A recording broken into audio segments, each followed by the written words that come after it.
მოგესალმებით, ეს არის გადაცემა სარკე. ჩემი დღევანდელი სტუმარი იქნება ერთ-ერთი პროდასავლური პარტიის ლიდერი ბატონი ლევანი. როგორც იცით, ოპოზიციამ რამდენიმე დღის წინ ჩამოაყალიბა ახალი ალიანსი. დღეს ჩვენ სწორედ ამ ალიანსის შესახებ ვისაუბრებთ, რითი განსხვავდება ის აქამდე ნაცნობის შეთანხმებებისგან, პლატფორმებისგან, რა მიზნები აქვს, რა სტრატეგია აქვს და ასე შემდეგ. მოგესალმებით ბატონო ლევან. მოგესალმებით. როგორც იცით, ჩვენ ბევრი პლატფორმა გვინახავს ამ ქვეყანაში. სხვადასხვა შეთანხმებები, რითი განსხვავდება თქვენი ალიანსი ამ პლატფორმებისგან და შეთანხმებებისგან, რა უნიკალურობა ახასიათებს მას? როგორც თქვენ ახსენეთ, ეს არის ალიანსი უკვე. ჩვენ აქამდე ალიანსის გამოცდილება არასოდეს არ გქონია. თქვენ იცით, რომ ჩვენ გქონდა წინააღმდეგობის პლატფორმა, ერთიანობის და ერთობის პლატფორმა, ზეპარტიული პლატფორმა, მაგრამ დღეს ჩვენ უკვე ურთიერთობის საერთო სხვა სიბრტყეზე გადავედით და ჩამოვაყალიბეთ ალიანსი. და საერთოდ ის წინა პლატფორმები საფუძველი არის ჩვენი დღევანდელი ალიანსის და კიდევ ერთხელ დადასტურდა, რომ ჩვენი მონაწილეობა ყველა პლატფორმაში იყო წარმატებული და სწორი გადაწყვეტილება და დღეს ჩვენ უკვე ალიანსის სახით გვაქვს ერთობა ერთფეროვნების გარეშე. რას ნიშნავს ერთობა ერთფეროვნების გარეშე?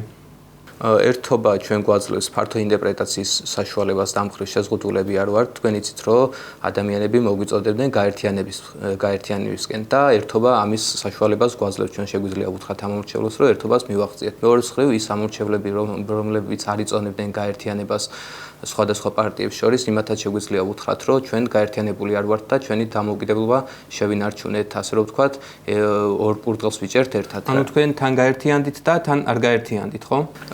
დიახ, ჩვენ მივაღწიეთ ერთობას, მაგრამ ეს არ არის გაერთიანება, იმიტომ რომ ჩვენ ესე თავი არ უნდა შევიზღუდოთ, ერთობაც უნდა გქონდეს, რომელიც საერთო სტრატეგიას უნდა ეფუძნებოდეს, მაგრამ ჩვენი დამოუკიდებლობა და ჩვენი განსხვავებული ღირებულებებიც უნდა შევინარჩუნოთ ამასობაში. და რა ღირებულებებსა და პრინციპებს ეფუძნება თქვენი ახალი ალიანსი მაშინ? ჩვენი ღირებულებების წყარო არის ბოლო ლეგიტიმური პრეზიდენტის ქალბატონი სალომე ზურაბიშვილის ქართული ქარტია. ეს ქარტია არის ერთგვარი ანალოგი ამერიკის დამოუკიდებლობის დეკლარაციისა და თუნდაც მაგნა ქარტის და ჩვენ სწორედ აქედან ამოვდივართ თან. თქვენ იცით, რომ ქალბატონ სალომე ზურაბიშვილს უკვე გამოცდილება აქვს სხვადასხვა პლატფორმების ჩამოყალიბების, მან უკვე 3 პლატფორმა ჩამოყალიბა, ჩვენც მონაწილეობდით ზოგიერთ პლატფორმაში და შესაბამისად ჩვენ შეგვიძლია ვენდოთ ახლა ქალბატონ სალომე ზურაბიშვილის გამოცდილებას, იმიტომ რომ დიდი გამოცდილება დაუგროვდა ამ პერიოდში. მე არ დავიღლები, ხშირად გავიმეორო, რომ ჩვენ პრინციპები გვერდით გადავდეთ, იმიტომ რომ არ გვინდა პრინციპულობამ ხელი შეგვიშალოს ამ რეჟიმთან ბრძოლაში. საერთოდ მეტიც რომ იცოდეთ, ჩვენთან ვიღაცა შეიძლება მოსყიდულიც იყოს, მაგრამ ჩვენ ამორჩევლები არ უნდა გადავღალოთ იმაზე საუბრით, ვინმე მოსყიდულია ჩვენს პარტიაში, ან რაღაცა პრობლემა აქვს ამ ადამიანს. და ამორჩეველი რო შემოხედავთ, ხომ არ იფიქრებს, რომ ისე ნაცები გაერთიანებულანო?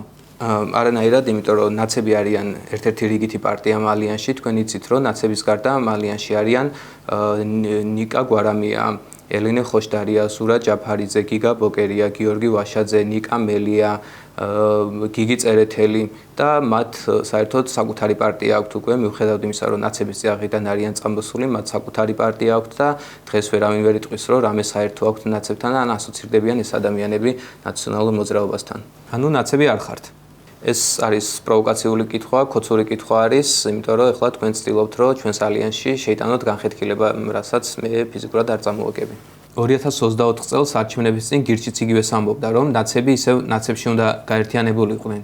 დიახ, ჩვენ გირჩის გამართლა გვახსოვს ასეთი განცხადებები, მაგრამ მაშინ ეს რჩევა იყო ქოცური და მაშინ საერთოდ თავარი იყო, რომ ხმა არ დაკარგულიყო.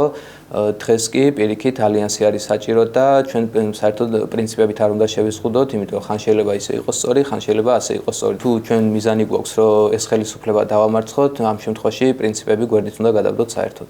და კონკრეტულად რას გულისხმობს ალიანსის სტრატეგია? კონკრეტულად რა ნაბიჯებს გადადგამთ, თუ იცით, თუ მოუყვებით ამას ადამიანებს?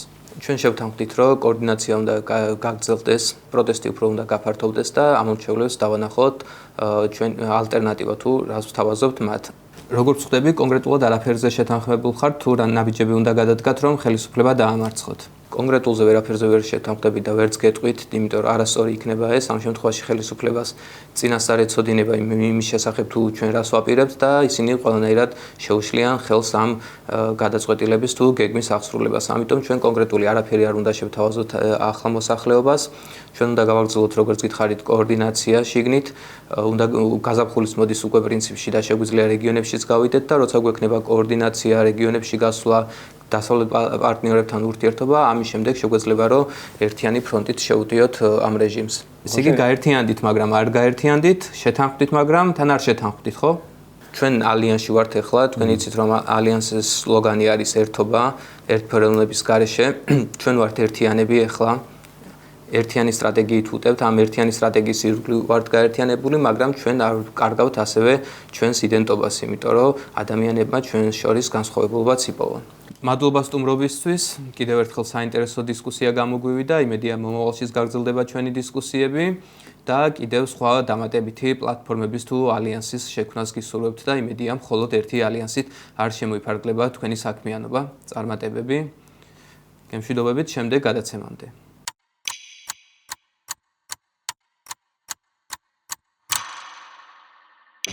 Thank you.